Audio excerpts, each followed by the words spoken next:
Hello and welcome back to the channel. As you can see, I have a little bit of layering here. I have a top that I like how it fits at the top, and I got a pair of leggings that fits well, and I have a jumper in the back. Today I am going to be using all of these to cut my jumpsuit. And as you can see, I am cutting around the edges because I want it to fit a certain way. And yeah, so we're going to cut around the armholes, and I'm going to cut around the side. Now, when I make these, I do cut them into 4 different pieces, separating the panels. And I'm going to cut the bottom because I wanted it to be a little bit longer. Now I'm going to start moving the layering because, yeah. Now, what I will do is use the top to cut this back piece out because I do want it to be similar to this jumper. I really like it. And this is one that I made previously that I did not record. And these are the 2 panels that I am left with. This is going to be my back. Now, what I will do is turn them right sides facing one another. So this is the bottom panel, and then I'm going to take the top one and lay it across the top. And all the get everything lined up. And then I'm going to sew down this side right here. Okay? As you can see, I have joined the back part of my panel.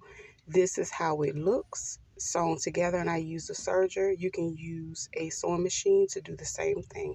Just make sure you have seam allowance, and yeah, that's that part. Now we're going to go and cut the front panel. Now I don't like having a seam up the front, but they just fit me so much better, and I just kind of had to get used to making it this way. So I laid my fabric out again, and I folded it in half, and I am going to create the front panel this time. I am going to turn it on the front side of my jumper. And with my front, of course, the crotch is going to be shorter than the buttocks, okay? And we're going to lay this out so it can fit across the fabric.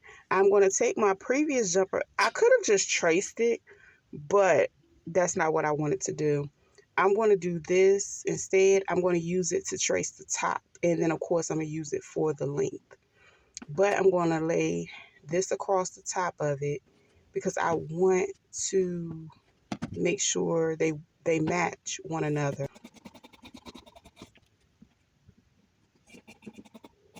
And that's my back. Well, yeah, no, that's the front. I'm sorry. And this is the armhole. And then any excess, I'm going to go ahead and start cutting it down.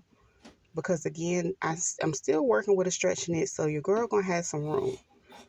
Alright, so I'm going to go ahead and start trimming the excess away and leaving a little bit of seam allowance for the front. Now I'm going to fold this and pull it upward because I do have to cut the bottom, and I have to have enough room to lay everything out. Here I am getting my fabric together because I needed to make sure it was laying flat. This is a picture because my phone had died. That's how it ended up